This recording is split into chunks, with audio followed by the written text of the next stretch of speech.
yet. So this is my only copy. So you bought it yourself? I had to buy it myself from Amazon and have it delivered. Oh, really? Yes. I thought you get a ton of books.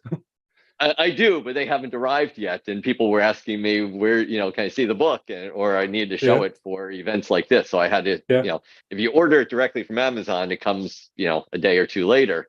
The ones where you order a box of them take a month to arrive.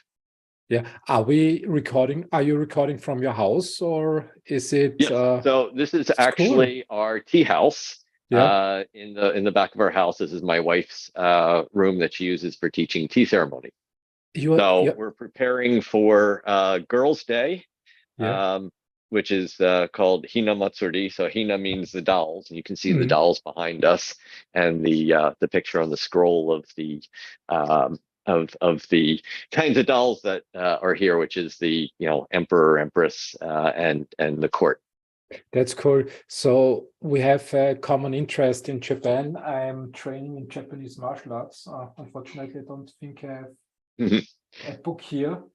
Yeah, here it is. So I can show you this one. The Complete Ninja. Wow. Okay. It's a martial arts taught by Masaaki Hatsumi. He's the grandmaster. He was a judo master in Japan. And so I think we have a common. Where does your interest in Japanese culture come from? I lived in Japan a long time. And obviously living there, I learned the language. I kind of spent a lot of my time there. I really enjoyed the corporate culture and the way it's very different from America. In fact, America is one extreme of individualism. Japan's the other extreme of everybody kind of looks out for each other and takes care of each other, which has its downsides too. And so it's, especially as a non-native, it can be a struggle to live there, but it can also be incredibly interesting and rewarding. So, and then I married my wife, she was a computer programmer. I was the engineer on a project together. And dragged her back here. And now she gave up on computer programming, and she teaches ikebana, Japanese flower arrangement, and tea ceremony, and also teaches at a Japanese school. So she keeps busy doing Japanese culture while I do startups and write about Japanese culture. And then the book, as you see, kind of combines both of those with Japanese culture, but also startups in Silicon Valley. Is it about your life, the book, then, The Killer Unicorn? No, absolutely not at all. But I mean, you're reading it's a farce about Silicon Valley, and kind of the parts about the Japanese culture are just they're imagined, but they are based on some sort of reality. It's fun reading. It reads like for me as an Austrian, like a parallel universe. There are so many things in there that I always think I know it. So you mentioned Google, you mentioned Apple, and then there are suddenly some new terms. What WeWork, for example? It's hilarious. I think. Yes. Well, I couldn't say WeWork, right? Because then WeWork could sue me for their reputation. So I called it MeWork instead, and I created this. I couldn't call a company where he worked Google, so I had to make up a whole new company where he worked, which was Mikan, which of course, just like Google has all, they've got their own mapping, and they've got their own office space and videos and everything else. And you reveal the true identity, and I think it's really the true identity of Satoshi Nakamoto. How did you find that out? Well, I went driving around Silicon Valley. I said, where would Satoshi Nakamoto live? Well, I mean, he's, assuming he's a real Japanese person, and he was a researcher in databases, which you kind of have to be to have invented the distributed database, which is what cryptocurrency is and blockchain is. So I assumed he was, had to be a postdoc or grad student or professor at Stanford, because all new inventions come out of Stanford, of course, right? So then, now he's a billionaire. So where would he be? Well, he'd be in the mountains outside of Silicon Valley, near a tea house. So you live close to Silicon Valley in California and in Los Angeles, as far as I researched. So actually, yeah, this is a little bit strange. Los Angeles and the San Francisco Bay Area are pretty far apart. It's about an 8-hour drive. I think it's about 500 miles. So I don't actually live in Silicon Valley, but all of my work was up there. I used to fly up there once or twice a week. All of our customers were up there. So I was in Los Angeles, which is not a tech place. It is entertainment. It's Hollywood, right? And everyone is in the entertainment business except me, and I'm in the tech business, and I'm like this weird offshoot umbilical cord tied to Silicon Valley that I would go up there, twice a week. So it was a little bit strange writing about Silicon Valley, where I don't live, and trying to really write the details of what goes on a daily basis in different neighborhoods. And but I've just spent so much time there that I was able to do that. But as I was writing the book, I actually took a couple trips up there to look at some of the details that you're not going to get just looking at Street View. Google Maps. I'm in Google Austria. Maps, yes. I'm in the home. I was born in the same region like Arnold Schwarzenegger, so I think it's it was one of your governors back then. He was a governor. He actually lives pretty close to us in Los Really? Angeles, in Brentwood. Yes. Really? Say hello when you see him. Next time I see him. So I live very close to a small airport called Santa Monica Airport, which is just private airplanes. And when he was governor, he used to fly into that airport every weekend, because he'd be up in Sacramento, which is the capital of California, during the week for governor work, and then he would fly back in his private jet to and we could hear his airplane flying in, because the airport is supposed to close at 9 o'clock at night. No one's allowed to fly in after 9 o'clock, except if you're the governor. You could fly in at 11 o'clock at night, and we would hear the airplane arriving every Friday night at 11. Yeah, it seems to have some advantages to be the governor of California. Yeah, being a governor, it's kind of good. Is it one of your goals? I should try it. Is it one of your goals to become governor of California? I have these dreams of, like, what if I was a politician, but nobody listens to me anyway. So that I don't have the right personality.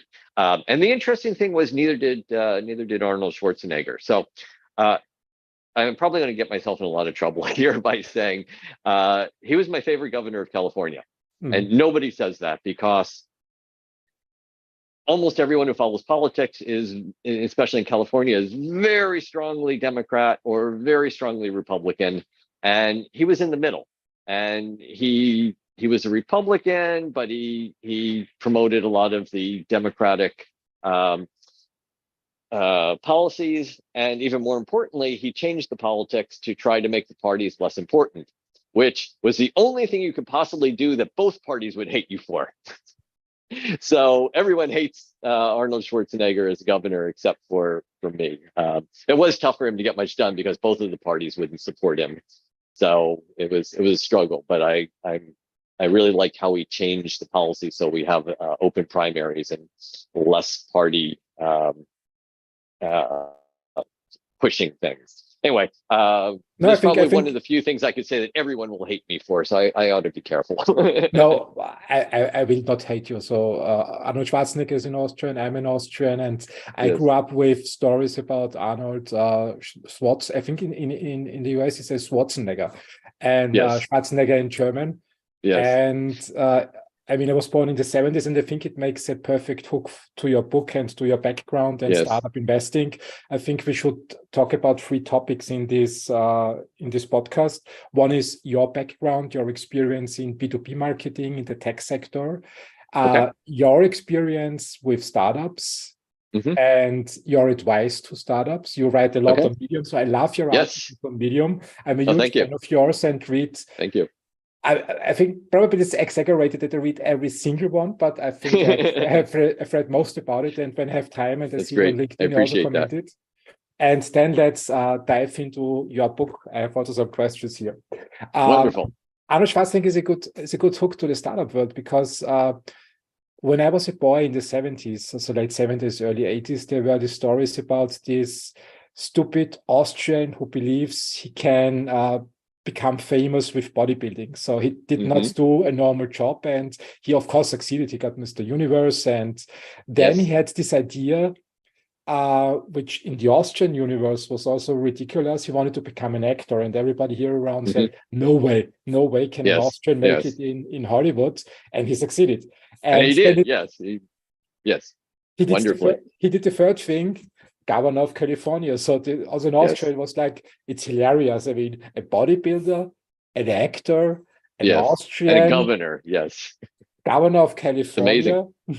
And he did it. And I think in the startup world, it's pretty much the same, because very often startup founders have ideas where they, let's say, get a little bit of pushback, like Arnold Schwarzenegger did. Nobody believes that they can do it. What is your experience with the startup world? So I think you're exactly right that, especially I focus on hard tech, which I think is also your specialty as well. And you get, I think, two kinds of founders. You get the founders who are the PhD students who go through the research and they invent some new technology, let's say a better cathode for lithium-ion battery, and they're like, okay, this is, store 50% more energy. Let's make let's get a patent, let's make a company, let's sell this to business. So very straightforward, right? Or at least it seems that way. And then you have the other half, which tends to be more the business people who say, we need a better battery, and everyone's working on lithium-ion batteries, and there's a million researchers on that. Let's do something completely different. Let's make a completely different battery, or even forget about batteries. Maybe there's a better way of storing energy, and come up with some ideas, and sometimes they're pretty radical. Elon Musk is probably a great example. And again, we're back into politics. So he's probably the closest analog to Arnold. I apologize for my American pronunciation, but Arnold Schwarzenegger. Elon Musk is kind of the Arnold Schwarzenegger of the startup world. And he started, I believe, at PayPal, right? And everyone, and then he's like, well, why can't we have electric vehicles? We ought to be able to have electric vehicles. So he said, well, actually, it wasn't him. There were other founders who made electric vehicles, but it was a small sort of thing, and it was cute. And he's like, okay, well, let's turn this into a big business. And he did. And Tesla is just this huge, amazing success that I was very skeptical of at the beginning, having worked on electric vehicles. And he was like, wow, he did it. He's changed the world with electric vehicles. And the same thing as SpaceX, right?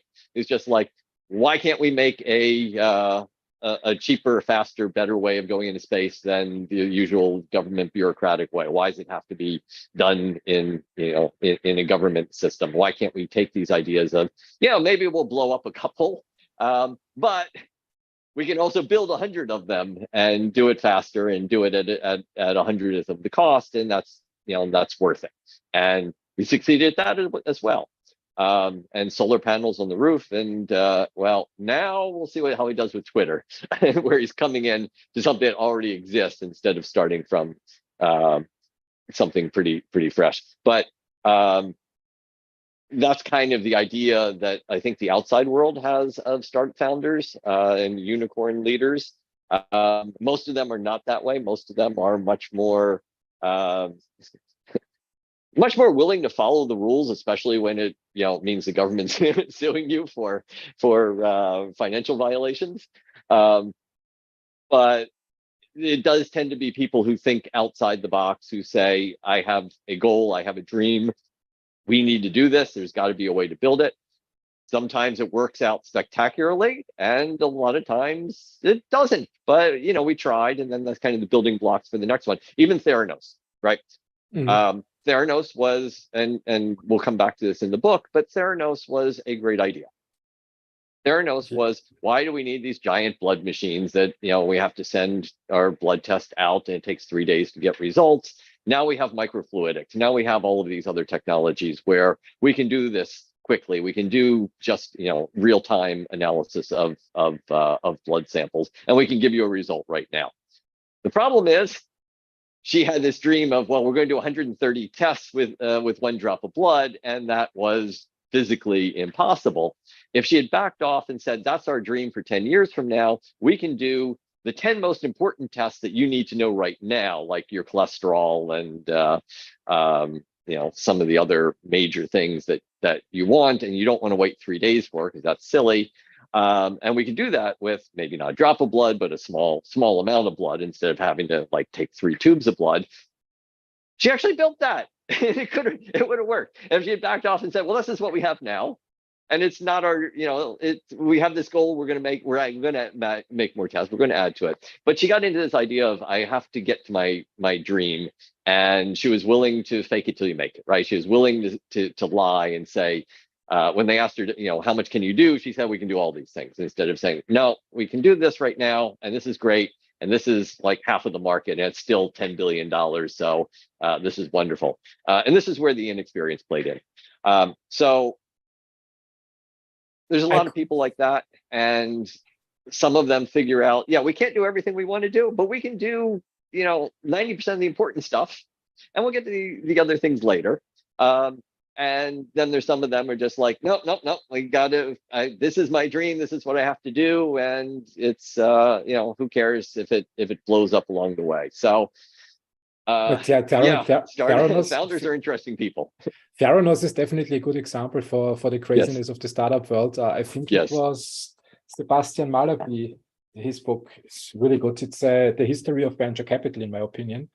And he called it premature truths. So in his book, that's a great line. Yes. I call it fake it till you make it. But the founder's point of view, and I see this a little bit too often now, the startups, this is kind of where the book comes from.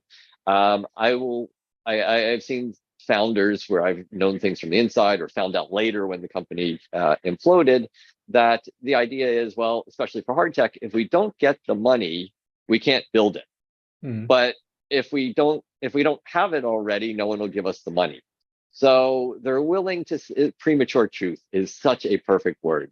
We will have it in 6 months. So give us the money now. We'll tell you we have it now. And then by the time you ask to see a sample of it, well, we'll have it by then. And if we don't, well, we're going to implode anyway, so who cares, right? And so, Theranos just kept on going and turned into like billions of dollars, so it made big news. But I've been involved in other ones, either as an employee or as an investor, where it was the same sort of thing. They just didn't get very far after the 6 months. Okay, 10 investors together lost a few $100,000. It doesn't make the news. It doesn't become a documentary, but it's not all that uncommon. How many cases are there in Silicon Valley that are similar to Theranos, in your opinion? Is it so? Somebody asked me that, and I kind of did a thought exercise. Yeah. So I have invested either directly or through a handful of funds in roughly about 100 startups. And of those 100, I would say 2 of them, we found out afterwards, just out and out lied to us and said they had something that they didn't have. Another 5, so just on my small anecdotal sample, I'd say roughly 2% are just out lying. Now, again, it's premature truth. Their idea is not to be a fraud. Their idea is to get the money so that they can build it, so that they will have it later. But they're out. Sorry to interrupt in your thought process. Just a question popped up in my mind. Do you think, in your opinion, would it make a difference when they clearly say, it's our vision, so we are not there yet, we need the money, we get this and that milestone in with that amount of capital, but the vision we will realize, probably quantum computing, for example, we will probably realize in 5 years, 10 years, 15 years, we don't know yet. Would it make a difference, in your opinion, in fundraising, compared to the situation like Theranos, where she said, I have the holy grail of diagnostics, I need just 1 blood sample and can diagnose every disease? Well, it makes a huge difference. And especially for hard tech, there's a huge valley of death where investors don't want to put money in until you've built it, because just doing some research in university or just having something on paper, you might find a few investors that'll put in a little bit of money, but it's really tough to go and raise $2 million or $5 million that you actually need to build it until you actually have the product. Nobody wants to invest in a PowerPoint presentation, right? What they want to invest in is a product. So once you have the product, it's easy to raise money. And then once you have customers for the product, it's an order of magnitude easier to raise money. So, you're 2 orders of magnitude difference in how difficult it is to raise money and how much you can raise when you don't actually have the product yet. So there's a huge temptation to say, we're at the next stage already. As you said, premature truth. We will be there soon. But if you say we'll be there soon, they'll say, okay, come back to us when you're there. So you say, yeah, we are there now. Well, it turns out you weren't. So yeah, about 2% in my experience just out and out lied. Another 5% was in kind of this gray area. They didn't completely lie, but especially about customers. They said that customers signed when it was they were in the process of talking to them, but they didn't have signed contracts. They weren't actually customers yet, but they would say, yeah, we have 5 customers who have already signed contracts, and they didn't. Now, maybe they would in 3 months have those 5 signed. But yeah, it's bad when you end up lying, because then you get caught in it later. But it's just so tempting just to say we're 1 step ahead of where we are. And another part of it is from the marketing point of view. That's expected, right? When you're doing marketing for your product, you don't go out and say, well, we have something that we're talking to some customers about. You say, look at these customers, they're already excited about our product, right? And let's put their names up on our website if we can get away with it. The first part would be the Austrian, the German way, to just downplay it. So it's, I think the Americans are much... Yeah, so the American way versus the German way, and then the Japanese way is very different, right? I think, as you say, the German, Austrian way is we have to follow, we have to be truthful about it where our status is, which is why Americans are really good at marketing, right? It's like, that's true. Find a way to spin it without exactly lying, but put your best foot forward to get people excited about it. And, if the customers are not really customers yet, you find a way of saying, we've got five people using it. Look at these great studies they've done. Well, it turns out, you gave it to them for free and they were playing with it. They aren't actually customers yet. Okay, that's fine. You have people using it. That's the message you want to get across. But it's just 7%. You mentioned 2% did lie, 5% were in this gray area, and we have 93% left. So 93% basically are pretty honest. Yes, that's cool. Yeah, that's not. I think it is the other way. It's like 7%. There's like tens of thousands of startups, and that means there's thousands of not exactly frauds, but companies that are lying about what they're doing and being unethical.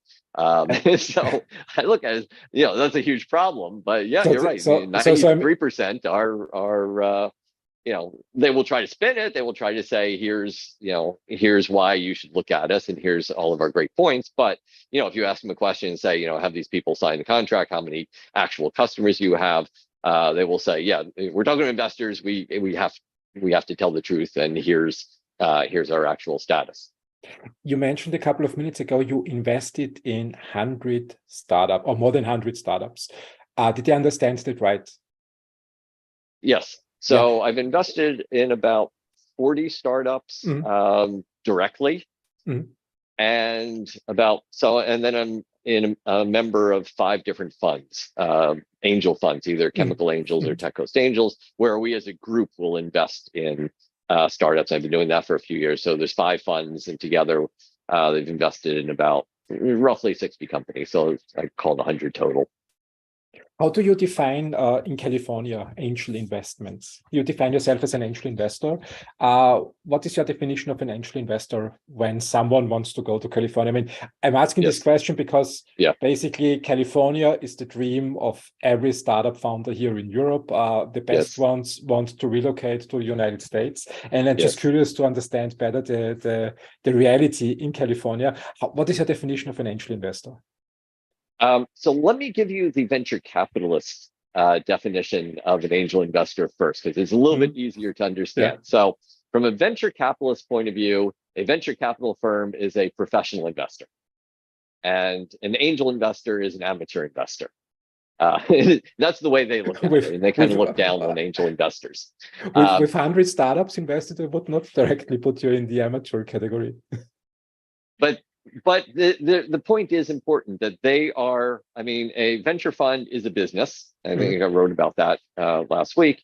And they have employees who that's their full-time job to look at startups and to investigate the startups and work with the startups. And I think this really gets into the best definition of an angel investor is an angel. Oh, and that's the other point. And they're investing other people's money, right? They are a fund. They get money from big institutions like retirement funds and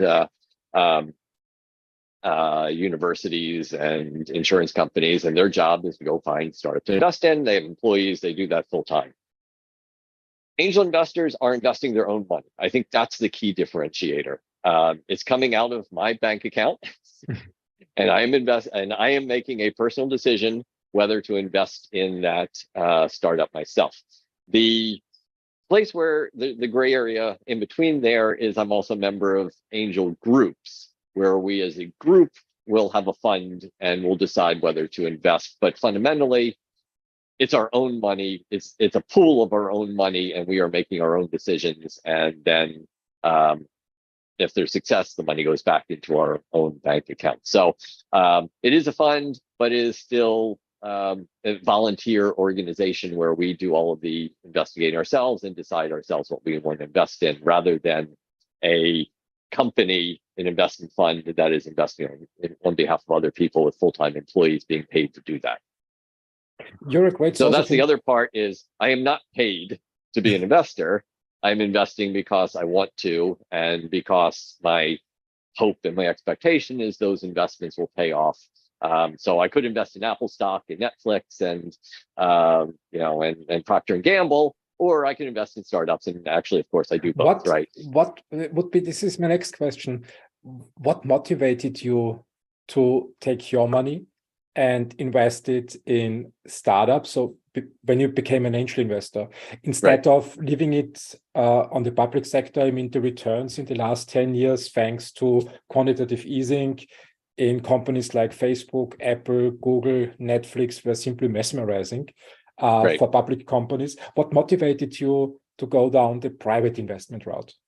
So I should say I do both, right? And I put more money into like S&P index funds because that's where my retirement money is going, right? I don't put my retirement money into investing in startups. The risk is too high. The returns take too long to come there. But I was a startup founder. I started two successful startups of my own, and then I've been kind of a co-founder, part-time co-founder of 3 other ones. I really enjoy being part of startups, and I enjoy being part of the startup ecosystem. And so I enjoy, I mean, one of the great things about an angel group is you get all of these companies coming to you, giving you their pitch. You get to see what's going on. You get to be part of the ecosystem. I enjoy being at accelerators and kind of working with other startups and kind of helping them along getting started. And investing is part of that. So if I find one that I think is, has a good chance of succeeding, and especially if it's in an area where I know something about, right? Whether, kind of climate tech is one area of specialty of mine, and then kind of my own startups were in the IT space. So if they're in that space, I know something, I feel like I know more than the general public, and I can guess whether they have a good chance of success. So I'm not only investing, but then I want to be working with the founders and helping them along as a mentor and advisor. Then the angel funds, I'm taking advantage of everybody else's expertise, right? So MedTech is a great example. At Tech Coast Angels, if something comes through Tech Coast Angels, which there's 400 angel investors, our particular chapter has 150 or so angel investors in it. There's like 4 or 5 of us that have an interest in a specialty in hard tech. And if something comes through this climate tech, it's like, I'll jump on that. I'll do the investigation. I'll lead the deal, and I will recommend it to the rest of the group. Well, probably about half of the things coming through these days into Tech Coast Angels are life sciences, whether that be pharma, whether that be test tools, whether that be med tech. I know nothing about that space, and that takes a lot of special expertise. You need to evaluate the tech. I mean, the pitch sounds great, right? We're going to cure cancer. Well, not all cancers, but one particular kind of cancer. Or we've got a test tool to be able to give you blood tests faster for anemia or diabetes. And there's all these great things coming through. The pitches sound wonderful. It'd be great. But I don't know how many competitors there are that may be years ahead of them. I don't know what the FDA is going to approve or not. I don't know how much money it's going to take to get through the regulatory approval process. I don't even know what the regulatory approval process is. So I'm not going to invest in that myself. However, in our group, we have members who are doctors. We have members who are anesthesiologists. We have members who built medtech companies. We have a member who was part of the FDA who did approvals of new medicines and knows that process intimately. So if those people look at it and say, this is a good investment, they're like, okay, good. Yes, let's put our fund money into that because that sounds great, even though I don't have a way of evaluating it. So the investments that are individual are mostly in spaces where I know something about, and I've worked with the founders, I believe in it. And then the other ones are ones where the group members have validated and looked into it, and then I'm just coming along for the ride. So you're a good contact person then for my network. It's mostly life science, medtech. You can hook them up with the right people in your angel groups. It's good to know. Both, yeah. Tech Coast Angels is primarily, not exclusively, but primarily focused on companies in California, specifically Southern California. So it can be anything. It's not, but it's just nowadays, especially since we're tied to UCLA and USC. And a lot of the innovation in the Los Angeles area that is not related to entertainment and marketing tends to be in life sciences. And those are the things that we've invested in. But we've seen everything from women's handbags to organic cider to new ways of packaging wine to wine kits to sake kits to just about everything you can imagine will come through. But the ones that have gotten the most excitement and the most investment have been in the medtech space recently. On the other side, there's Chemical Angels, which is a nationwide group, and I think this is probably more interesting in general. We invest in anything that is we say chemistry enabled, whether new chemistry, new materials.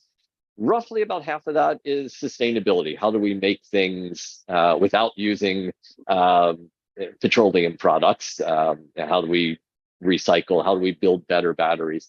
It tends to be about materials and chemistry. And then the other half is medtech or pharmaceuticals. That again comes out of how do we use chemistry to improve life? So we actually split it pretty roughly 50-50 into the life sciences and the more traditional chemistry, which is nowadays mostly about sustainability. So any listeners who have a startup that's in the life sciences space, take a look at Chemical Angels. I think that's a good place for people to apply. And it would help to be willing to create the headquarters in the United States, if I got you right. Yeah. If you want to pitch to US-based investors. Pitch to Chemical Angels, we rarely look at things outside of the US because it's difficult for the group itself is mostly Americans, and it's difficult for Americans to invest outside the US, unfortunately, due to our crazy tax laws. Canada, we do sometimes invest in Canada, but beyond that, it needs to be a US corporation. Now, that doesn't mean the company can't be based outside the US. So, and in fact, in sustainability, Europe is ahead of the US. Absolutely. Really? And we're seeing a lot of great research. Oh, absolutely. When it comes to sustainability. Yeah, because the US political situation has been so difficult when it comes to sustainability, it's kind of held things back, where I think Europe has been, for quite a while, has seen the climate crisis as a crisis that needs solving. And a lot of the university research, a lot of the startups that people want to make have come out of Europe. Germany and Austria in particular are very strong in chemicals and chemical manufacturing, and kind of we're seeing a lot of things come out of there of how do we do it better? How do we do it without using petrochemicals? How do we use green hydrogen? We're seeing a lot of that coming out of Germany, Austria.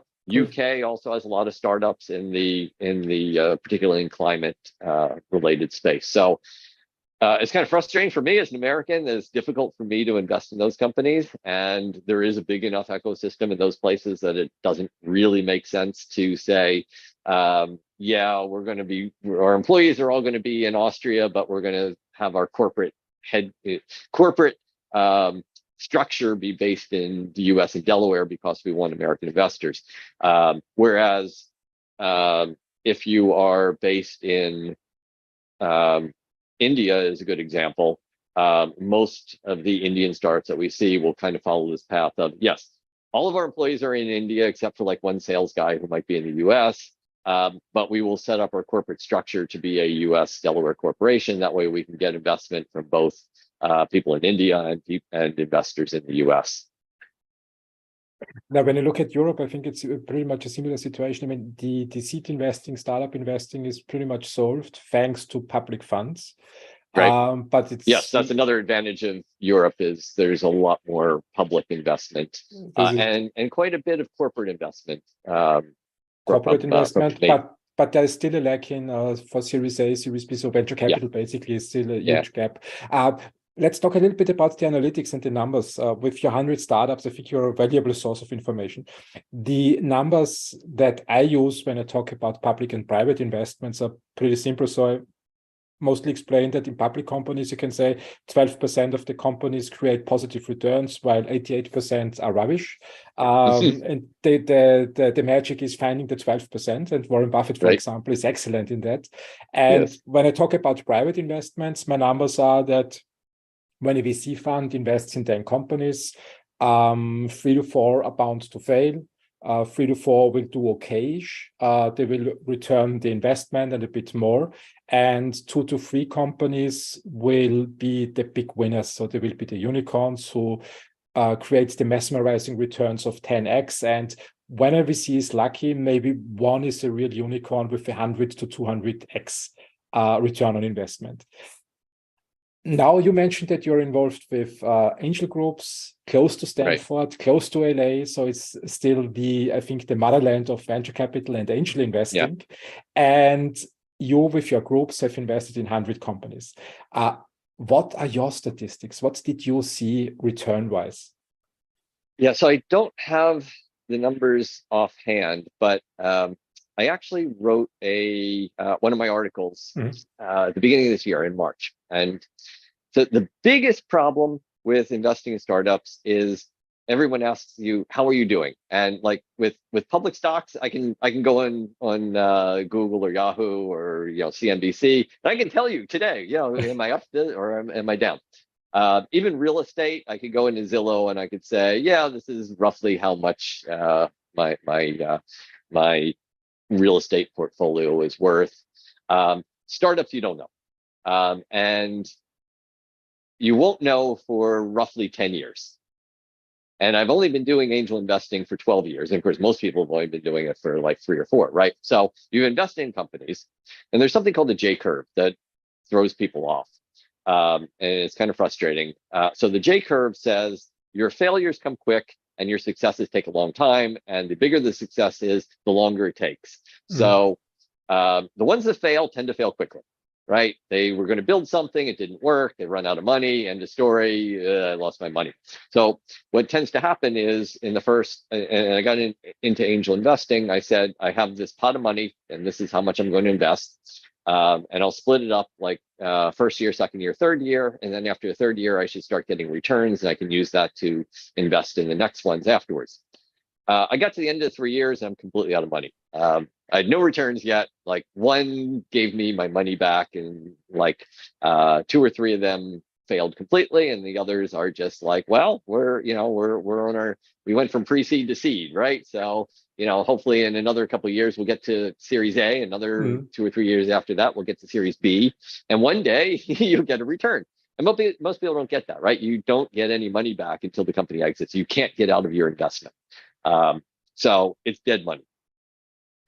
So earlier this year, I went back and I said, how have I been doing? And I did this exercise January 1st. And I said, okay, I had this first 3 years. And after the first 3 years, I ran out of money from my pot of investment, and I stopped for a couple of years after that. So I had this nice cohort of about 10 investments. And I went back and I said, how have those 10 investments done? Roughly half of them, I wish I had it in front of me, but say 3 or 4 of them failed. It was about 10 investments, about 3 or 4 of them failed. About 3 or 4 of them got me my money back or some fraction of it. And 2 of them gave me a 2x. So and then 2 of them were still left. And I know my numbers don't add up, right? But of those 8, it was roughly half failures and half money back, plus a little bit more. So I had broken even after 10 years, but I still had 2 left. Like, okay, well, at least I broke even, right? If I invested in real estate, I would have done a lot better. If I invested in Netflix, I would have done a lot better. Good thing that's not my retirement money. And if I get my money back, great, because really I'm just trying to help startups.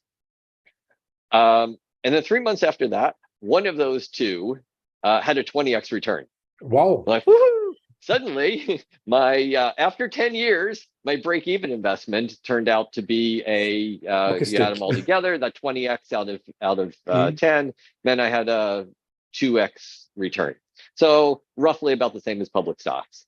And I still have 1 left, and I'm waiting to see how they do. And the other ones kind of are following in that same pattern. So I think the numbers are pretty close. The expectation is that the number that's always quoted is 90% will fail. But that doesn't mean fail outright. That means not. So about half of those will actually fail outright and give you no return. And then another 4 will give you something like your money back, maybe a little bit more, maybe a little bit less. So we call that a failure anyway, even though they haven't really, it wasn't a complete failure. And that last one is the one, and if it's just a 10x return, all you've done is now gotten your money back, right? So it needs to be 100x return. So and that's kind of the mentality of the VCs is we don't want a 10x return. And 10x return is great, but that's not what we're shooting for. We have to shoot for the 100x return. Yeah, that's because if our one success is a 10x return, all we've done is gotten our money back for the fund. No, I couldn't agree more, because for the VCs, I think the hurdle rate for they have to beat this Berkshire Hathaway. Basically, every LP has the potential to invest directly in the S&P 500. I think it's 10 to 12%, depending on the time of the year. Berkshire delivers solidly 20%. And now we also have this risk-free interest rate back, which I think in the United States is close to 5% currently. It's 5, And when VCs don't shoot for the 100x, and also assuming a 90% failure rate, they have no chance of returning the more than 20% that the LPs expect. So they need to be shooting for 20 to 25% after fees. Their fees are pretty substantial. So they're looking for unicorns, and a lot of startup founders don't get that. So we get a lot of pitches that will show us kind of fall into two categories that don't really work. One is we have a great business. It's going to be profitable. We'll generate, 10%, 20% returns every year, continuing on. It's just like, nice. That is not a venture business. That is a great business. That is not a venture investment. We're looking for an acquisition or an IPO at a high multiple. That's just the nature of the business. The other ones tend to be, we've got a great business. We have a great product. It's going to take 5 years, and Google's going to buy us out for 5x. You're going to get 5x your money back, and they think that's wonderful. And like, if you could guarantee me 5x my money back in 5 years, absolutely, that is wonderful. But the odds of them actually getting that are 1 in 10. So I need 50x. This is pretty. I think the big learnings from what you said for everybody who wants to get their feet wet with angel investing is, one, it's a long game. So it's not that you get your money back next year. So it's like not like a savings account. It's minimum 10 years. And the expectation must be that it probably doesn't create right away this mesmerizing return, so that people have to wait at least for 10 years to see something coming back. And which is more or less, in many cases, breaking even, a little bit above that. Is it the right understanding for angel investment? Absolutely, you got it. and most new angel investors don't know that. I didn't know that when I got started. Like I said, I thought everyone said, well, returns are 3 to 5 years, so you'll start getting your first returns after 3 years, then you get your full after 5 years. It's more like it's 5 to 12 years. So you start getting some returns after 5 years, and then the bigger ones that actually make the difference tend to be in years 7, 9, 11. So it's a very long game. And also a learning is don't go all in. Don't go all in on angel investing. Don't bet your retirement on it. This is your extra money.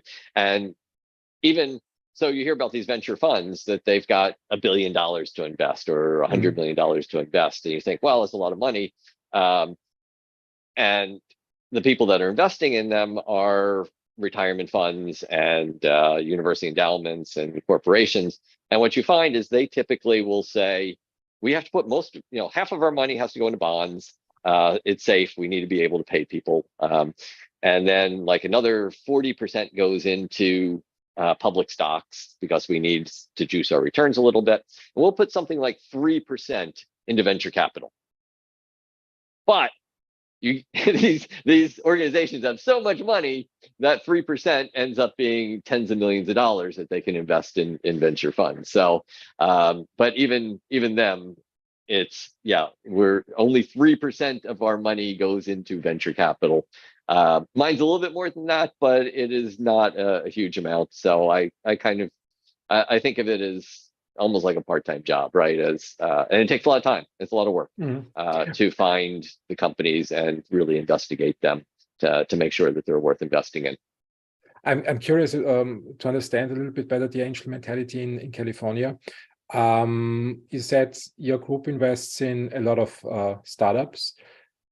Why not directly in a venture fund? Wouldn't it be much more comfortable to just delegate the task and say, okay, let's take the money from the angel group, put it in a venture fund, and let's just other people do the hard work, and then they should come back in 10 years and deliver mesmerizing returns? Wouldn't that be much easier than investing directly yourself in a company or doing the work with the angel group, where you also have to do the due diligence process in your area of expertise yourself? Wouldn't be not much easier to go into a venture fund? So that's probably most people, especially like what's called family offices. People, very rich people would have, or their families have kind of an operation to do investing. And for the most part, they allocate some, just like, the big corporations, they allocate some amount to bonds, some amount to public stocks, and some amount to venture funds.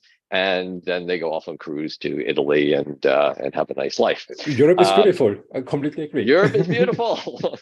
You should go to Austria and have Christian show you around. There's lots to see. The people who are angel investors there's kind of two categories. One is kind of the not real angel investors, but people who are just kind of on the periphery. People send pitch decks. They're like, that's nice. I think it's a great idea. I'll give you a little bit of money. And then there's kind of groups like us that do this on a regular basis, ongoing, and expect to make a fair number of investments over the course of the year. We do it because we enjoy it. We do it because we want to be part of the ecosystem. We want to work with the founders. We want to get in at a stage earlier than the venture funds, which need to invest $5-10 million at a time, can do. And we live vicariously through these startups. A lot of us are retired, and we don't want the work of creating our own startups ourselves, and don't have the time to do it. But we like to be more involved than just giving money to a fund. We want to hear the pitches. We want to see what's going on. We want to work with the founders. We don't like the work itself of calling up their customers and saying, does it work or not? But we like the process of being able to find startups that we believe in and feeling like we have some tie to it. And that's, I think, the important thing. You just put money in a fund, it's an investment. If you're doing angel investing, now you in some way feel some responsibility for that company. You are in some way a part of that company's success. And if you want to ask me about companies in clean tech, I have a nice list of them that I've invested in, and I am proud of all of them. And I will go out and I will help them in any way that I can. I will introduce them to customers if I hear people. I will introduce them to other investors. So you become part of the company, and that's an unpaid part, but you're tied into their success, and you kind of live through their success. I mean, I understand this middle ground. And at one point in time, you probably say, when you have created your own startups, you are CEO, did you say, okay, I don't want to get my hands too dirty anymore. Right. Let's the younger generation do the work.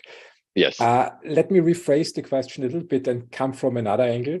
Okay. Your groups and you have a lot of expertise. You looked at many companies, you said 100 investments, so probably you looked at thousands of companies in the process of the last 10 years with your group. Have you ever thought about turning your angel groups into a fund and also offer it to institutions to say, okay, give us your money and we have a deal flow? There has been some discussion. So we have a fund, right? So we pool our money, and so we'll either invest as individuals. So let me give you an example. A company comes through, we look at them. We have a fund. So TCA Los Angeles has a fund that's $3 million. We'll typically do 10 investments over the course of the year. They'll usually be like $300,000 each. And at the end of the year, we use up the fund and we start a new fund. So that fund is pooled money from the 150 investors in the group in different amounts, and then based on how much money you put in, that gives you your voting rights in deciding whether to invest in a startup or not.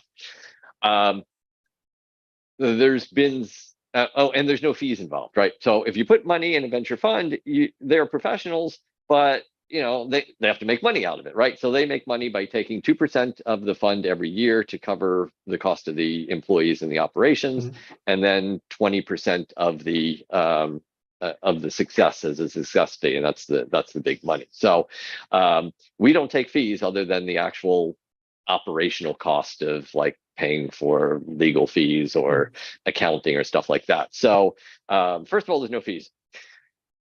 If we took money from outside people or outside groups, and that gave us more money to invest with, I mean, that's good, but we'd have to charge them for it, right? So there'd need to be a fee structure, and that kind of adds some complication to the process. But more importantly, then we're now feeling like we're responsible to other people. And that kind of changes when you ask me the difference between a VC fund and angel investors.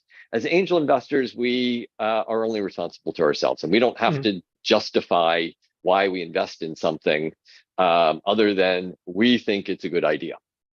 And so that gives us a different mentality that a VC fund does. And I wrote about that this week, that the VC funds have to invest in things that they think their investors are going to find attractive, because they need to put out reports on a quarterly basis and say, here's what we invested in and why we invested in them. And when they fail, because 90% of them will fail, they have to be able to say, yeah, that wasn't a bad investment. It didn't work out, sorry, but it was a good investment.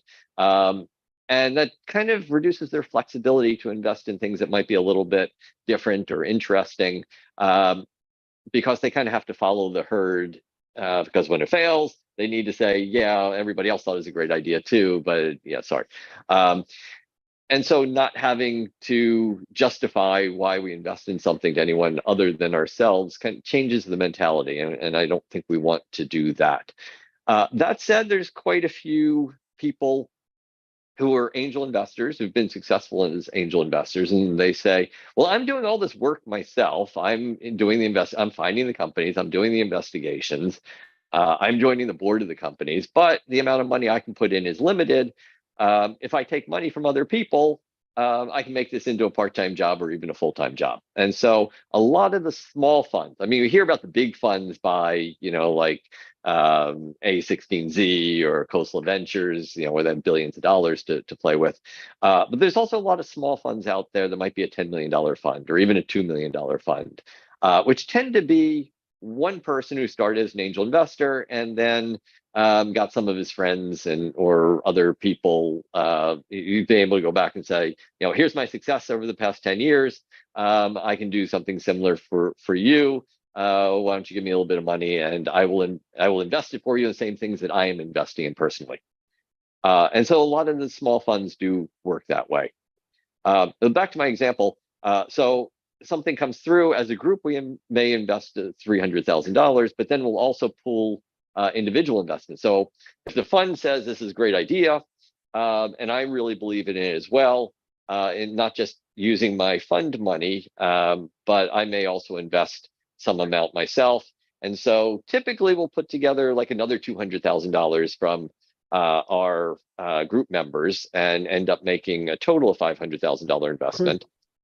And then we'll recommend it to our sister organ. So I'm in TCA Los Angeles, there's TCA Orange County, and then there's Pasadena Angels, which are part of our same group. And so we'll send them over to those groups, which have their own fund and their own individual investments as well. And together we may put together $1 million investment. Now for a VC fund, that's small. And it's a lot of work because now you've got 20, 30 people that are all like making individual decisions instead of just one fund saying, here's a check for $2 million or $5 million. But we can invest in things that the funds won't invest in. We can invest in an earlier stage than funds typically can. So one advantage of your investment style then is to go in much earlier than VCs usually do. I mean, VCs usually don't take the first risk. And the second thing is that you can also invest in 5, 10, 20, 30x perspectives and don't necessarily need to go for the 100 or 200x perspective because you don't have any LPs in that you have to satisfy. Yeah, so kind of three, right? So yes, we can go in earlier for things that we think will scale, but they're not at the size where they're ready for a $2 million or $5 million check from a VC fund. We can invest in things that are lower risk or further along that are too small. They will never need a $5 million check. They need $1 million to get to the point where somebody can acquire them for $50 million. VCs won't be interested in that. That's great for angel investing. And the last one is kind of things that don't fit the VC mindset. It's not in their sweet spot. It's not in an area of expertise. It maybe is a little bit too off the wall. It might be things like organic cider, right? They just don't. It's not software. It doesn't fit in the venture funds, but we can invest in it because it looks like a great opportunity. Why not? So again, we can invest in it because it's something we believe in, we think is interesting, even if we can't justify it to other people. Let me ask you another question about the startup world. Since your groups and you are doing your job very diligently, and you are not the typical angel investor that I very often meet in Europe or family office who occasionally invests in a startup. Right. So you really have a sort of due diligence process. Yes. What are the 3 biggest mistakes that you have seen with startups when they approach investors that can easily be fixed, but startups don't do that? What are the 3 biggest mistakes they make when pitching to you? Yeah, so the first one is easy, and I keep writing about it over and over and over again because I keep seeing it over and over and over again, especially in hard tech where you have scientists doing the pitch. And they have the idea of, we've invented a great product, and I want to tell you all about this product, and they'll spend 10 minutes telling us about how wonderful the product is. And the advice I always give them is, it is not about the product. It is absolutely not about the product. It's not even about the business. It's about the investment. You are selling something. You're not selling a product. We're not customers. You are selling stock in your company. And you need to tell us why we should buy stock in your company. And that's because we're going to make money from stock in your company. So the pitch is not about how great a product it is. It's about why this is the best investment you're going to see in years, why this is the one that's going to have the 100x return. The product's part of that. There's not going to be a business unless there's a product. So there needs to be a product. There needs to be a market. There needs to be a real need. But those are just kind of the precursors to get you to having a good business. And then, so it's like, how do we scale the business from 0 to 100? And then somebody's going to buy you. Who's going to buy you? Why are they going to buy you? How much are they going to buy you for? Why is this going to be the one investment out of 10 or 100 that's going to be have a great return? So that's what the pitch is about. It's selling stock in the business to investors who are looking for a return. And it's not about the product. So start with the product, but don't spend your whole pitch on the product. Spend 1/3 of your pitch on the product. Second is, and this is, so I started off as an engineer, but I've spent most of my career as a technical marketing person. And so this is my particular bias, but I see too much again in hard tech that is this attitude of kind of ties into, we'll build the product, right? It's all about the product. It's not about the product. It's about the market. It's about the customers. And they have this attitude of, if we build it, customers will come. If that happens, great. And life sciences, it is that way, right? If you invent a better cure for cancer, you don't need to go out and market it. You just need to get it through FDA approvals, and you'll be worth $1 billion. But when it comes there's so many ways to fail. There's so many other ways to fail. But the usual way to fail for not life sciences is you may have a great product, but you haven't figured out how to get it to customers. And you haven't even figured out who your customers are. So they talk about the invention, they talk about the patents, they talk about the technology. I need to know those things, but I want to talk about the customers. Who's the customer? Why do they need it? How are they going to buy it? How are you going to get it to them? How are you going to find them? And so, again, this is my marketing person bias, but to me, the marketing is more important than the product itself. If you don't have customers, it doesn't matter if you've got the greatest invention in the world. And you could have the stupidest invention in the world. In fact, most unicorns, to be honest, are really stupid things, right? Clothing kits, right? Or meal kits. That's not rocket science. But they get bought out for $1 billion, right?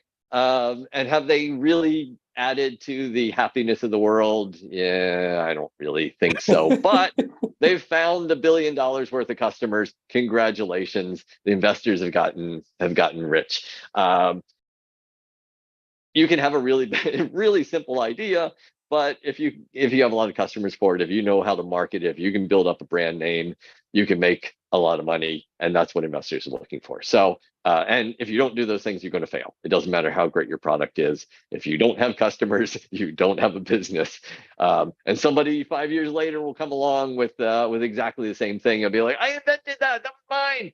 Like, yeah, but you didn't find the customer. So it really is about the business. And I tend to look for startups that have, especially technical startups, that have co-founders that have the technology side, but also the business side.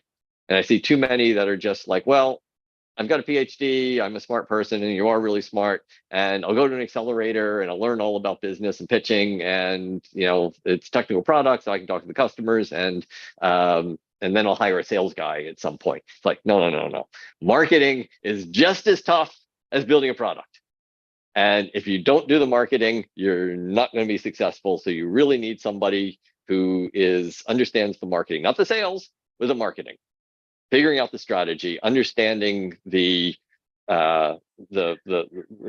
dynamics of the industry, who the distributors and resellers are, who the thought leaders are, who the customers are, how to price it, how to find the keywords that people are going to get excited to find you online. It's easier than building a new cathode for a lithium-ion battery, but it's not something you're going to pick up in 3 months in an accelerator either. You need a business person who knows how to build a startup. And then the last one, and I see this a lot, is especially for young people, venture capital is great. Venture capital can give you a lot of money, and I include angel investing in there as a way to build your business. But it is not the only way, and it is not the right way for a lot of startups. And everyone just has this idea of, I've got a great business, I got a great idea, I just need a pitch deck, I'll go find money, and then we'll build a business. And I see so many great businesses that really shouldn't take venture capital because it doesn't, venture capital is a very specific way of building a business of we're going to take a lot of money, we're going to grow as fast as we can, we're going to get acquired as fast as we can so we can make a lot of money selling our stock. That is great if you have something that can grow quickly and be acquired quickly for a large multiple. That's the way to go. I see a lot that are really solid businesses that will generate a lot of profitability, but they're not protectable, right? There's no patents, there's no brand name, or they're too small, right? The market is just not billions of dollars. So they can build a nice $25 million business. They can be generating $5 million of profits a year. That's not interesting for an acquisition. So you can build a business that for the next 20 years will be generating $5 million in profits. That is not something that venture investors want to invest in. But there are other ways to build that business. So kind of think through your business and what your plans are, what your goals are, and the best way to build a business and say, is venture the way to do that? Or do I want to go for grants? Do I want to kind of self-fund it? Do I want to, especially with technical products, we can often get customers to prepay for something. If they need enough, they will prepay engineering for it. Or we can be consultants for companies and help them build it and keep the technology and sell it to other people. So there's a lot of ways to build a business. It's not as easy as going to a fund and getting a check for $5 million and then going to hire people. But your chance of successes will also be a lot higher. So venture is not the only way to build a good business, and for a lot of startups, it is not the right way of doing it. So kind of think those things through. Yeah, I couldn't agree more, especially the last point. So venture is a speciality, and I think it became a little bit too much attention in the last 5 years or 6 years due to the missing interest rates on the market. Yes, there are a lot of possibilities to make money with a company. When I was in commercial school back in the 80s and 90s, venture was not in the school books. So it was basically build a product. And now that's all they teach in school. Yeah, they have entrepreneur programs. Every school has an entrepreneur program, and it's pretty much an accelerator that says, here's how to do a pitch deck to go out and get venture investing. It's like, but you're building a chain of nail salons. That's great. It's wonderful. I support you, but that is not going to get venture funding unless you come up with a way of being a unique brand that then you can scale the brand, right? That's kind of a different story. Yeah, it's something like Steve Jobs did, I think, with Apple and the iPhone. So this is also was not clearly a venture case. I mean, putting a smartphone or putting a new mobile phone into a market that's declining. This was really interesting in 2006 when we talk about marketing stories. Let's switch to the main act in this podcast. Your book. Yay. My first question about your book is, I mean, you're a pretty busy man. So you have a lot of investments, angel groups. What was the reason that you sat down, reserved some time for 3 years, and wrote a mystery novel? For 3 years, 3 years. Yes. What was the reason you did it? So I had just sold my my last company, and I said, well, what am I going to do next? And I didn't have anything lined up. In fact, I couldn't start working at another company yet because I had a transition period. And I've always been a writer. That's kind of mostly kind of technical marketing, but I've always enjoyed writing, and I've always wanted to write a novel. I've actually written a couple of other novels in my spare time that didn't get published. So I said, okay, now I'm at a point in my life I actually can part-time work on a novel. I went back and I got went back to school to a master's program in creative writing, so that I would have some deadlines and I would have other people around me being writers as well. And that kind of forced me to work on it. And if I didn't have the school program, I would have given up multiple times, because I hit a dead end a few times. We're just like, this is not working. This is horrible. And you give up, almost quit. But I kept going and going and going, and finally got to the point where it was flowing, it was working. But it really comes down to, I always wanted to be a novelist, but never really had the time to do it. So now I had the time to do it, and I thought, well, what should I write about? I mean, I could write about anything I want to write about, spot. What do I know well? Silicon Valley, startups. Yeah. And all the craziness of Silicon Valley. And let's just write this really crazy story about Silicon Valley that's a lot of fun to read. And so that's what I started working on. Yeah, it's like this dystopian thriller I read on the internet. Yes. I decided to not, before the podcast, to not finish the book because it would be tempting to me to just give away the ending. So I'm at page 122, and thank God you didn't stop it. It's really a great book. It's so fun to read. There was one question that popped up in my mind when I think if I read the first 20-25 pages of SüprDüpr. It reminded me a little bit, so the way you started the story and explained it, the first thought that I had in my mind, okay, I mean, was it inspired by Theranos and Theranos. Yeah, so I started writing the novel before Theranos, or before people knew about the fraud to Theranos. And I had this startup that was doing some evil things, but I couldn't figure out how they would hide that, right? They were doing some really bad things. So how would they, what would be the dynamics inside the company?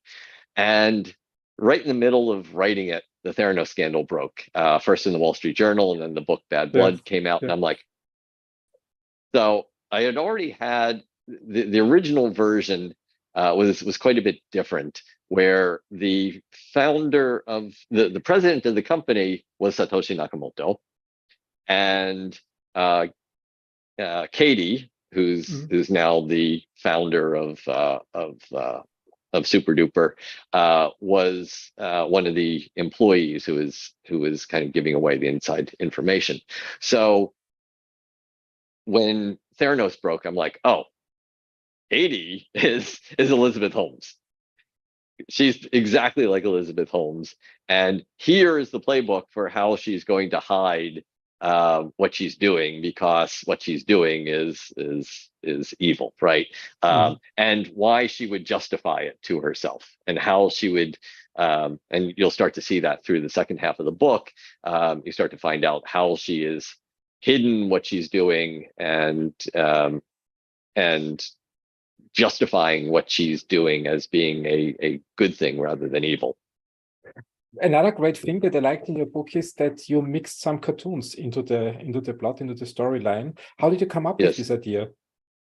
Well, the main character is a big fan of manga. The main character is a Japanese American, and quite a few of the interactions with him and his ex-girlfriend come back to One Piece manga, which they were both fans of as kids. She had been a drawing person who drew as well. And I thought, it'd be interesting to actually have a few scenes done in the style of One Piece manga, a very specific style of One Piece manga. And which style is it? So it's kids or teen adventure manga. And I tried to replicate that in the story. I can't draw. I absolutely cannot draw. So I had to hire somebody. It took me, I hired 5 separate people before I found somebody who understood what I was trying to get and drew it the way I wanted it to. So that wasn't easy. And when I finished, I started showing the book to agents and publishers, like, well, we can't put manga in there. It can't be done. No one's done it. It's a mess. It's a disaster. So I stripped it all out, and I started showing it to agents and publishers, and they're like, well, it's about Silicon Valley. We don't publish books about Silicon Valley. So I finally found this one publisher, Panda Moon, like, yeah, this is exactly what we look for. And they had seen the version without the manga in it, where the dream sequences were just described as in text. And then I said, the original version had some manga in there. What would you think of that? And I thought they were going to say, nah, the same thing as everybody else. Production-wise, it's a disaster. We can't do that. They're like, oh, well, that's different and interesting. We love mashups. Let's throw that in there. So I gave them the manga, and they put it back in. It turned out to be a real mess for production, right? Trying, especially the ebook version, trying to get the graphics to come out well. so in print it's a lot easier, but in ebook it's really a mess, and I think they regret their decision for the amount of work it took. But it does make the book somewhat different and distinctive, I think. No, it's fun. It's fun to read. I love it. I love it. So after the podcast, I can finish the second half. There's another question I would like to ask you. I mean, I love reading American books. So I mean, my bookshelf is full with originals from America, and I realized the tendency with US-based writers that they seem to enjoy to use German words in their writing. What is the reason? Why do Americans sometimes use German words? What do you want to express with that? I think you also have some parts in your book. 2 or 3. I think I discovered 2 or 3 words in German. Really? Okay. So SüprDüpr, of course, has the umlauts on there, which make it look like German-ish, but that's really making fun of Uber, right? Because originally the company was a competitor to Uber, so they were SüprDüpr because they're revolutionizing transportation, which is what Uber, before it turned into a regular company, really was a startup that was revolutionizing transportation. No one was going to own cars anymore. They were going to have robot self-driving vehicles, and they were just going to take over everything with transportation. They turned into a meal delivery company, but but when I started writing it, they were taking over the transportation industry. So SüprDüpr was a takeoff on Uber, even though they don't look like it internally. So the umlauts went on there because it's Uber, right? Why that's why Uber is using the German word? Well, Superman and Ubermensch, and you're probably laughing at my pronunciation, but there's some amount of German words that have made their way into American consciousness. Okay, that's good to know. How much research did you need to do for writing this book? Not very much, because this is, I mean, it's about Silicon Valley. I know Silicon Valley well. It's about Japanese culture. I know Japanese culture well. So I didn't need to do a lot of research. Theranos gave me kind of the blueprint that I needed for what was happening.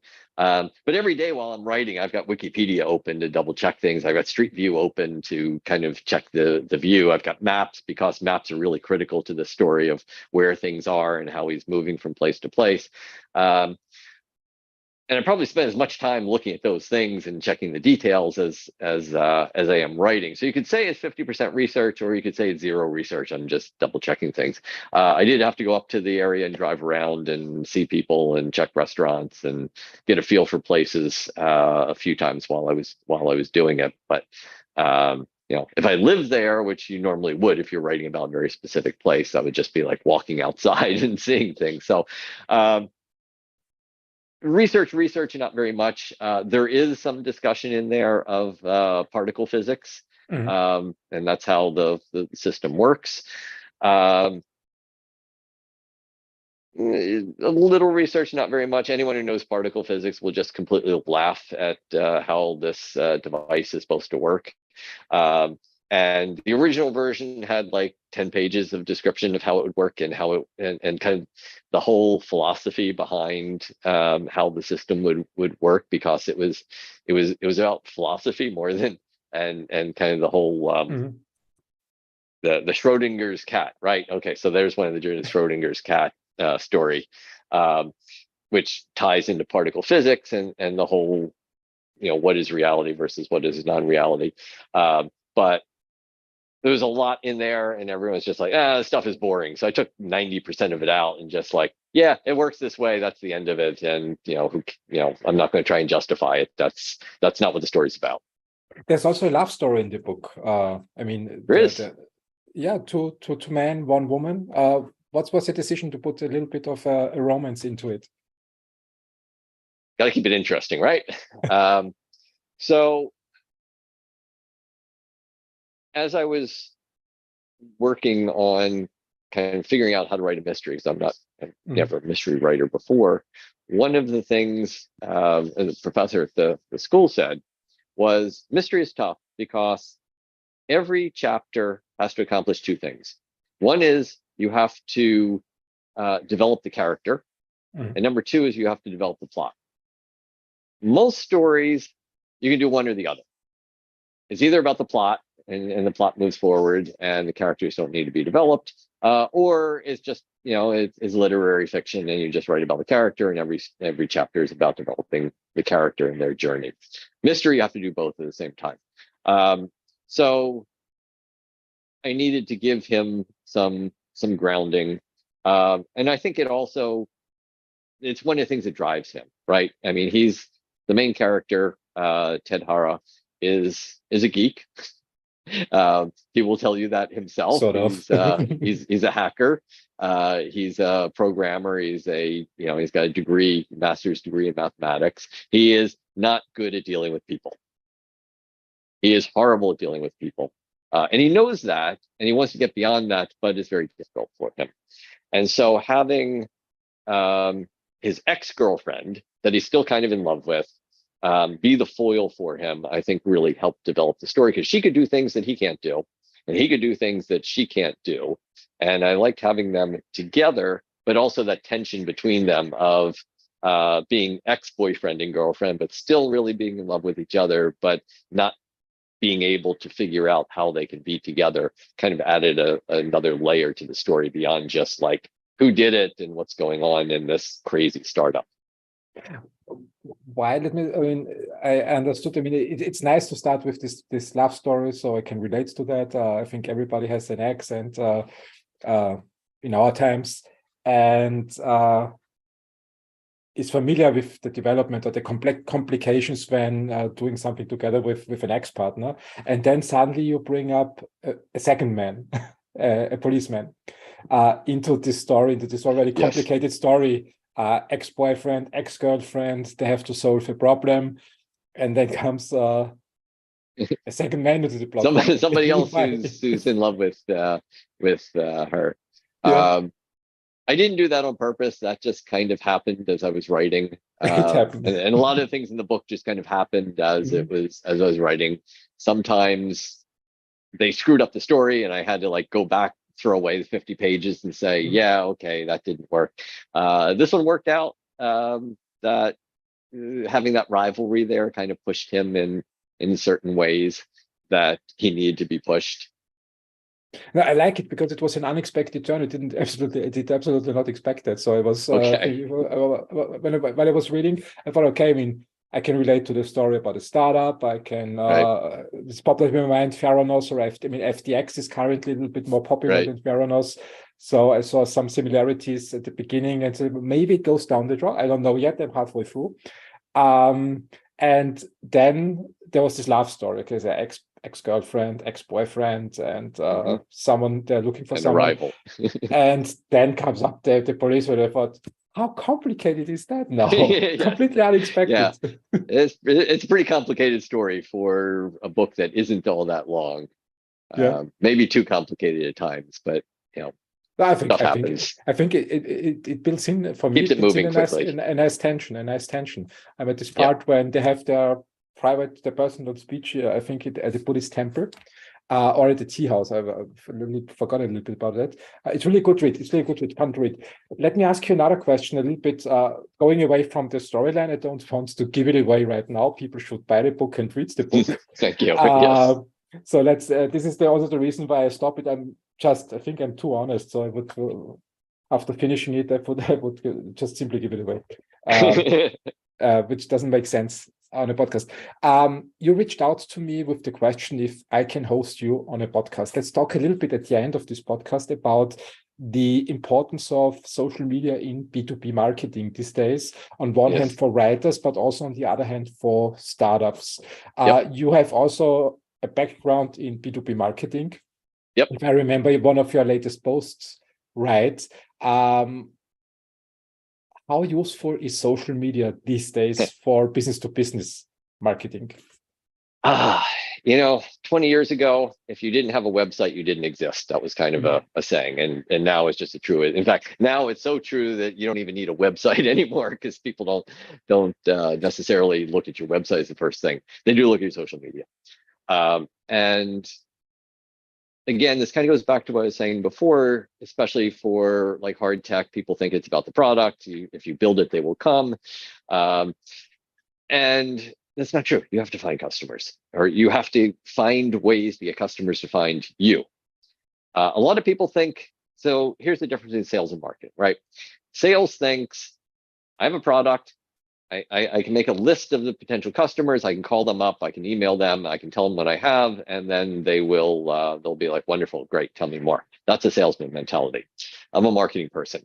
I don't want to make cold calls. I don't want to try to reach out to people who I don't know, who don't want to talk to me. What I want to do is get them to find me. And the sales process becomes so much easier when they find you and they're like, that's exactly what I need. Let me call these guys and find out more details. And then they're your friends. You do the demo. And it's so much easier than kind of going the salesperson route, especially for a startup. Because when you're a startup, they don't know who you are. You try calling them. They're like, yeah, I don't know you. Sorry, I'm busy. Marketing is key. And social media is key to marketing nowadays. Now, it kind of depends on what you're doing. It's interesting. My wife is on Instagram all day. I'm on LinkedIn all day, and we kind of meet in the middle at Twitter. And then she does flower arrangements. She does ikebana, and Instagram is the place to be for that. It used to be Facebook. Now it's Instagram. She puts her arrangements up there. She has, I don't know, thousands of people all over the world see her arrangements, see her exhibitions, and they're like, oh yeah, I want to do that too. How do I sign up for a class or something like that? That's consumer marketing. For B2B marketing, it's mostly LinkedIn, because that's where people are going to find out about new ideas, new things that are changing. But it's also Medium is a great place as well. And I don't know if you consider Medium to be a social media. I do. It's a great place to not promote your product, but promote yourself. And not promote yourself as I am the expert at this, but to go on to, and same thing in LinkedIn. So you can use LinkedIn in two ways. One is as sales. I can reach out. Here's my list of people. Here's the titles they have. I can find them. I can get them into my network, and I can shoot them a message and say, here's why you should be interested in what we do. You probably, it's better than email, but your response rate's going to be low. The other way of doing it is the marketing way. I'm going to write a post about some great new technology that our company has invented, but I'm not going to talk about our company. I'm going to talk about why adding silicon to lithium-ion batteries is the wave of the future, and is going to enable batteries to be store twice as much, and be able to charge twice as fast, and be 10 times safer, and it's going to change the world. Wow! Now, everyone who is involved in the lithium-ion battery space wants to read that. They don't want to read about your company. They don't want to read about you. They want to read about how silicon batteries technology is advancing and what's new there, and how that's going to change the world and make a better product. At the end, you're like, okay, and this is what we do, or just build up a following that way. And so I've always felt that this way of giving back to the community, being part of the community, giving back to the community, being embedded in the community, it's a longer process, it's a longer game, but it works. Whereas just saying a post of, here's this great new technology we've invented, it looks like a press release, other than your own company employees and their friends and maybe your parents clicking on like and follow, no one wants to read that. So I think marketing has to be smart, and it has to be about understanding the business, understanding the market, understanding the customers, and becoming part of that community. And then when you put out the post of, hey, look at this great, new invention we have, they're like, oh, well, that's exactly what I was reading about in this other article. I need to learn more. So I think that's really, really key. Now, again, life sciences, whole different story. You invent a cure to cancer, there's it's just a matter of going through a regulatory process and then talking to, Pfizer and a few other companies like that, and you're done. different way of operating it. It's about the science. Even if it's like med tech, there's conferences where everybody goes and you're just kind of part of it. But when it comes to anything else, even if it's very technical, you have to find the customers. But I think more importantly, you have to make it so the customers find you. And that to me is what marketing is about. So I think it's key. And if you don't do it, then you're just building a product and build it and nobody will come. No, also life science changed with the pandemic. I would totally agree to what you said 3 years ago. So before 2020, it was exactly the way that you mentioned. Right. Life science, you can forget about social media. You need to know the right people within Pfizer. You need to prove in clinical trial that it works, and then you can sell it directly to the industry. But it also changed in life science with the pandemic. Now I think everybody in life science is on LinkedIn and is heavily using it and promoting it. What it makes easier, in my opinion, is on one hand, finding the right venture capitalists. Yes. So especially when it comes to values, beliefs, and personal fit between founders and VCs. When founders demonstrate over years what they did in the past, their successes, their failures, it builds a lot of trust, and also helps the VCs understand, are the founders working in the direction I want them to go? So is it really a VC mindset the founder has? As you mentioned before, a VC wants to sell basically to the industry, and when a founder wants to change the world and wants to build a huge sales force, it's not so VC case. So it helps to differentiate that. And also VCs are using it heavily. I learned they promote a lot, or they use a lot of the know-how and describe a lot of the know-how on LinkedIn these days, which is a very valuable resource. My question to you, before I continue talking endlessly, I mean, you have built a huge following on Medium. I think it's about 30,000 people, if I remember it right. Then you have about 13,000 on LinkedIn, or 12,000 on LinkedIn. You've been stalking me, yes. I'm doing a little bit of my research before the podcast. How did that change your business life? Did you feel an impact, or is it just, I have it and it's nice to have? How did it change your business, this huge following? So the following on LinkedIn started because I was building startups and I needed to find customers, and I was doing exactly what I described, which is like being connected with everyone in the industry and just kind of being part of it. And that built up, some, let's say 5,000 followers that way, which was basically just me like reaching out to 10,000 people and half of them saying, okay. And then I started the writing on Medium about startups, and specifically, and the way that came about was I was, so I've been an investor for 10 years, angel investor at that point. And I also am a mentor at a lot of different accelerators. And I would hear the same questions. I would hear the same misunderstandings. Some of the things that we're talking about today, all the things that in my articles mostly come out of discussions with startups and kind of what advice they need or what are they not understanding. And I'm much more of a writer than a talker. And so I kept on hearing the same questions. So let me put my thoughts down, organize it, write it up. And it kind of started with like, what's a good pitch deck?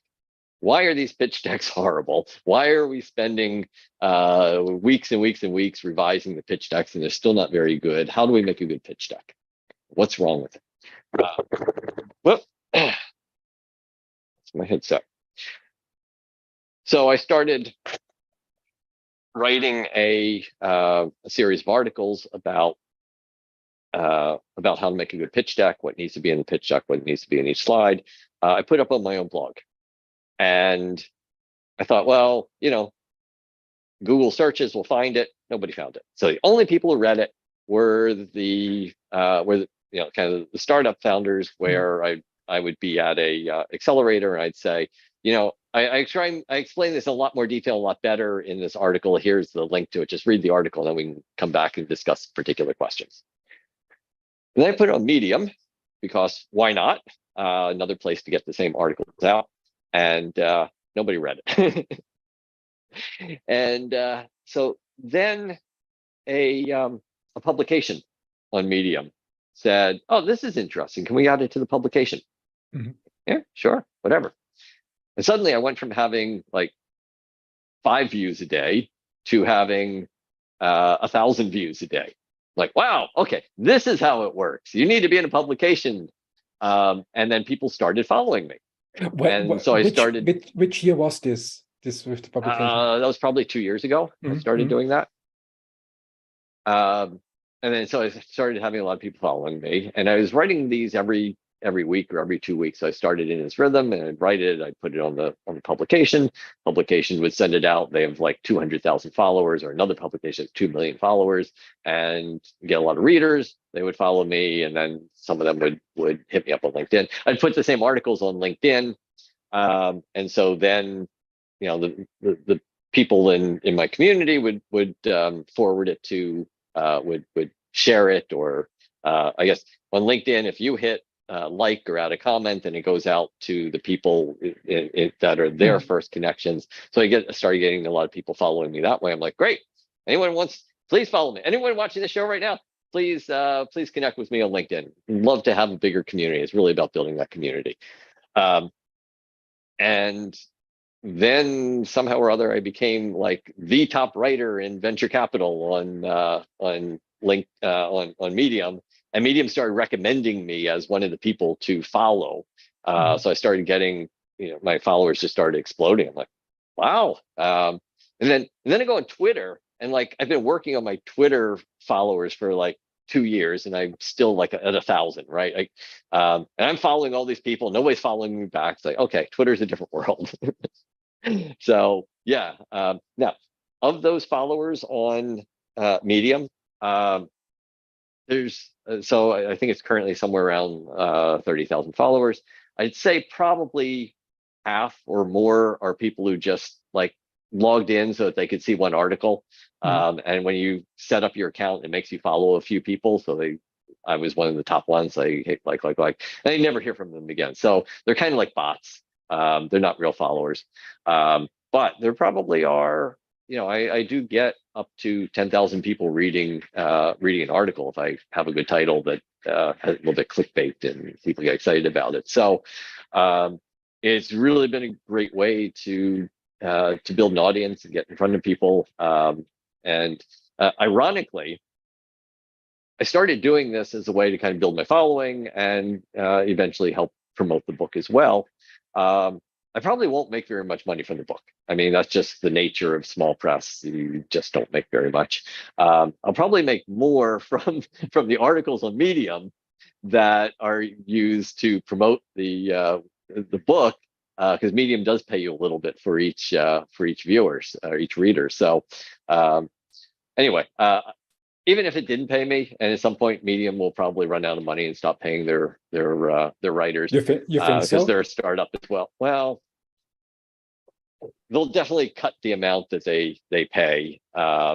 They're kind of trying to find a business model. They are a startup themselves. I think a Series C startup that has. I don't think the growth rates are what they need to be to get to an IPO, and no one seems interested in buying them. So they just got rid of their last CEO, who's the founder, and brought in somebody else, and now they're trying some new things. Right now, it's not sustainable. They're completely subscription, no advertising. I think the next thing to do is probably add advertising, because right now so if you sign up after reading one of my articles, I get paid half of your subscription fees. So it's $5 a month. I get $250 a month. That's nice. And then they also pay somewhere around half of their subscription fees to writers for the articles based on how much they're read. So that's 100% of their income right there. So I don't know how they make money, and I'm pretty sure they're losing money. So at some point, they're going to have to figure out a business model that either gets them much higher growth or gets them more faster growing revenue, so that they can either be acquired or do an IPO. Yeah, some writers make serious or made serious money on Medium, I read. Yes. So $100,000 one wrote he made 100,000, and his best Yes. paying jobs was 75,000. A young Yes. person. It's great. Yeah. What I liked about Medium, I mean, I started writing on Medium in end of 2019, and the reason was I was looking for a simple platform where I could post 1 or 2 articles to Yep. promote the conference I organized in 2019 here in Vienna. Right. And the interesting thing was, or is still, that Medium is doing a fantastic job in getting the articles into Google search. So almost every article that I wrote has, my word, a great ranking in Google search, much better than posting my article on my own website. Yes. And yes. I think this makes the platform very unique. I hope they keep going and continue that, because I don't have a lot of followers. I think it's 1,300 or something.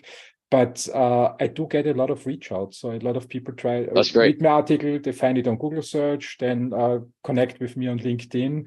Podcast, for example, some people found me on Medium, then found out that I also promote my podcast on Medium. Right. And in Google search. So a lot of the people on Medium are doing it because they want to make money. And so there's a lot of trash on Medium, and there's a lot of clickbait, and there's a lot of not very good articles. And sometimes I think Medium, I tell people Medium can be Twitter without a word limit.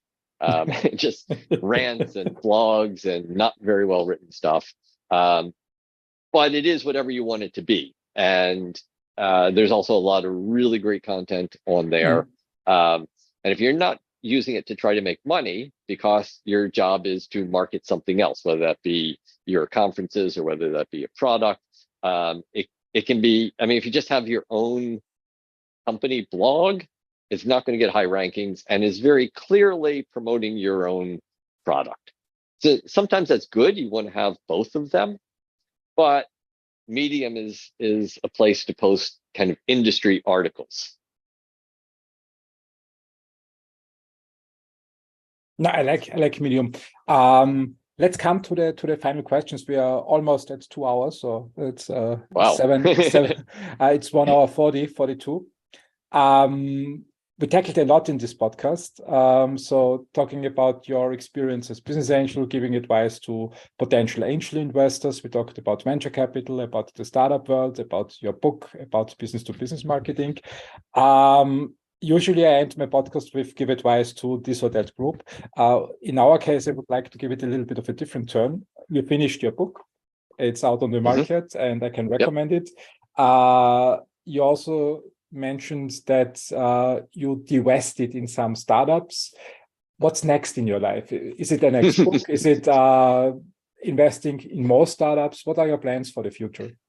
What am I going to be when I grow up? Yeah, I'm still trying to figure that out.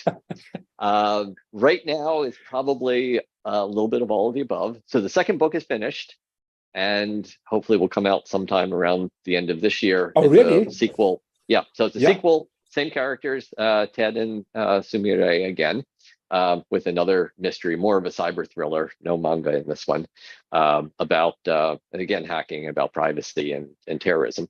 So that one's finished. I'm working on my third one, which is completely different story about sake tasting in Japan, where there's more of an Agatha Christie style mystery.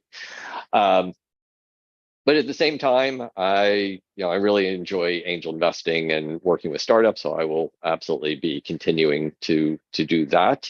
But then at some point, I'm still waiting to find the right startup to jump in and join as a co-founder. So I've joined a few as a fractional co-founder, a fractional chief marketing officer.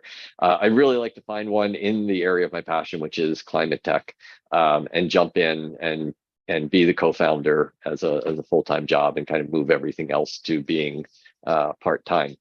But I haven't found that yet. So in the meantime, it's a little bit this, a little bit that. People look at my LinkedIn profile and it's like, well, what is this guy? Is he a novelist? Is he a startup founder? Is he a marketing person? Is he an editor of a Japanese magazine? Is it a Japanese teacher? Like, we can't figure out what this person is. I'm like, I can't either. Sorry. Yeah. So you want to get your hands dirty again, back to the startup world. Absolutely. Yes. Yeah. Why I do miss that. Why that? I mean, I have the same personality. Yes. So Yes. I mean, I love investing in the public market. I love doing Yeah. podcasts. It's I learn a lot talking to interesting people like you. But I still like creating companies, building companies. Yeah. I love that. What's your reason to go back into It's the the same game? thing. I mean, investing in other companies is great. You get to do kind of live vicariously without having to do any real work. But to me, as a founder who spent a couple decades building my own startups, that's what I really enjoy. It's the creative process. It's the figuring. It's the daily. I mean, every day is frustrating. Every day drives you crazy. But at the same time, when you find a new customer, when you figure out how you're going to pivot, when you build the product, when you write the greatest web page that's ever been written, there's a real satisfaction in that is hard to find anywhere else. And I think once you're a startup founder, you're always a startup founder. So you always hear startup founders like, well, this is my next startup, this is my next startup, and this is my next startup. It's like, why don't you just stay at some companies? Like, no, it's the startup phase where there's less than 25 people. You are figuring things out. There's no bureaucracy. That's the exciting part for me. And I think there's, like yourself, I would imagine, put me in a company with 200 people where I get 10 employees that can do everything for me. I just get to say what they should do. I'd rather just invest than do that, right? I like having a team. I like having people working with me and being the team leader. I don't like just being a boss and kind of setting priorities. So the startup phase where you're really figuring things out, to me, is the creative part, is the exciting part. And you get to wear a lot of hats, right? The bigger the company is, the more you get kind of pigeonholed into, this is your role right here. You do this. And I like the writing. I like I don't like sales, but I like talking to customers. So I do that too. And, I get involved. I'll do the QA, right? Because somebody needs to make sure the product works and we don't have a QA person. So that's me. No one else is doing it. I'll answer the phones. I'll make the coffee, whatever it takes to build the startup. That's kind of part of the process. And I like just kind of being involved in everything. Yeah, I couldn't agree more. I love it too. Usually come on board. So you and I, we should figure out a startup together and build something. We'd be great together.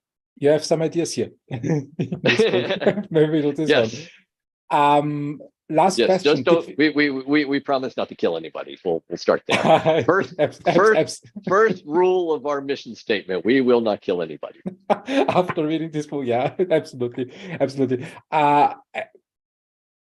We could continue, in my opinion, for another 2 hours, but yes. I think you have other things to do. It's your morning, it's my evening. Yes, it's time for you to have a beer and enjoy your weekend. That's true. Final question: did we miss anything in this podcast? Is there anything open that you would like to ask me? Is there any topic that you would like to have tackled? Is there any message you would like to spread to the world? We'll start with the message to startups, which is, and it ties into what I was saying before. If you want to build a startup, be prepared to be resilient. Every day is a challenge. We have an expression in English, you probably know, 3 steps forward, 2 steps back. Startups is 3 steps forward, 2.9 steps back. Every day is a roller coaster. You feel like you're making progress, and then like everything evaporates, and it drives you crazy.